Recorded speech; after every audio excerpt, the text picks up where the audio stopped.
Kakori robbery, Hindustan Republic Association, Central Legislative Assembly bombing, Gadar Party, Meerut conspiracy, Communist Party of India. Okay, so Gadar basically we mostly associate it with the Komata Gara Maru X incident.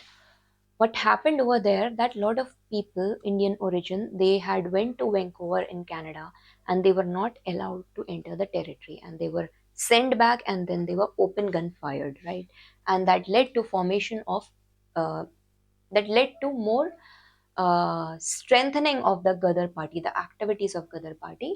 And later part we had seen Gadar party was mostly working outside India, right? Central Legislative Bomb Assembly, it was under uh, mostly HSRA, Bhagat Singh, Batukeshwar Dutt, right? All these people over here. Okay. So basically, Hindustan Republican Association. This train robbery was carried by Ram Prasad Bismil, Ashfaqullah Khan, Rajendra Lahiri, and others. Okay. Central Legislative Assembly bombing over here. Okay, this is related to Bhagat Singh, Batukeshwar Dutt over here. I've already mentioned, right? Okay. Apart from this, Meerut conspiracy case, right? The AITUC we had just discussed, which came in 1920, in the later stages had been inspired by the Communist Party of India. So basically, what happened? The trade union activists, they had they have been accused of conspiring and overthrowing the British government. S.A. Dange, Muzaffar Ahmad, and Shaukat Usmani over here. Okay. Champaran Satyagraha. This was in Bihar. Ahmedabad mill strike, and Kheda Satyagraha. So basically, what did we, all these three, these were the Satyagraha movements when Mahatma Gandhi, he had come to India. Okay, so see over here, Champaran Satyagraha, 1917. So it was Mahatma Gandhi's first major intervention in Indian politics. He had been protesting against the Teen Katia region where the peasants, they were forced that of the complete plantation, at least 3/20th, which is 15% of that, has to be the commercial cultivation, and that commercial cultivation had to be of the cash crop, which is indigo. Okay. In Ahmedabad mill strike, we had seen it was led by Mahatma Gandhi. Workers, they had demanded a 35% wage increase. After the mill owner they withdrew, Gandhi again he used the hunger strike and attribution to resolve the dispute. This was the method which he had been implementing in the Natal Congress in South Africa also. Kheda. Okay, Kheda Satyagraha, it was not the military recruitment first of all. It was about the remission of land revenue during the crop failure and famines. Peasants, they had argued that during this time they could not pay the taxes. Okay, so only 1 and 2 is correct over here. Consider the following developments with regard to civil disobedience movement 1930. Gandhi's Dandi March, it began after the British they had rejected his 11 demands. Yes, the salt tax was chosen as the focal point. Yes, because salt was a very cheap common commodity which was used in every household. It had more of a economic symbolic significance. The movement was confined to the coastal parts. No, I don't think it was only confined to the coastal parts over here, right? uh, Not confined. The Congress Working Committee gave Gandhi full discretion to launch the movement over here. Let's see the question over here.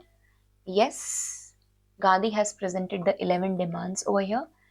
Britishers had rejected these, right? And he launched the Dandi March. After this, what happens that there is a round table conference between uh, there's a round table conference which happens immediately after 1930, right? Lord Irwin and Mahatma Gandhi. Again, salt tax was chosen as the focal point over here. movement, it was confined to the coastal region? No, we had seen that what happened in UP, no tax campaign were going on, forest law violations were going on, salt satyagrahas were going on. It was a nationwide movement which is not confined to the coastal areas.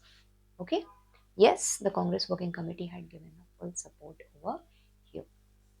Consider the following with reference to Gandhi-Irwin Pact.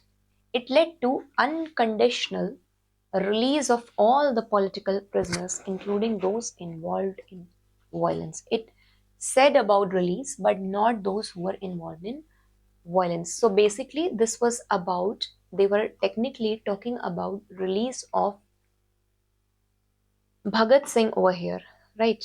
And Gandhi could not convince the government regarding this. And later, what happens when the Karachi session of Congress happens in 1931? Okay, later that part, he is represented with the black flags over there.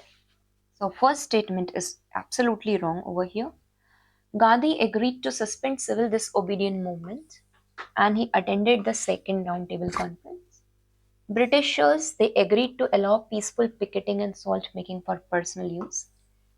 The pact included a public inquiry into police excesses and clemency for Bhagat Singh. There was never clemency for Bhagat Singh. This was the bone of contention. 2 and 3 are correct over here.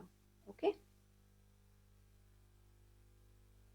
Government's response to civil disobedience movement. Congress was declared illegal and its offices were sealed over here. Okay, absolutely right. Gandhi was arrested immediately after returning from the second roundtable conference. Yes, pre-censorship was intensified and national literature was completely banned because it was leading to a rise of national consciousness in the society. The government agreed to negotiate with Gandhi after the movement had resumed. No, the government had never agreed to this part. Okay, see over here. Again, I repeat, please go and see the spectrum, right? If you have time, read it in detail. If you don't have time, just pick up your NCRT, old NCRT book, and just supplement it with a summary of the spectrum. The chronology of the events has to be very clear over here. Okay. In 1932, government had adopted a policy of repression, and this is not a policy of negotiation over here. Is it clear?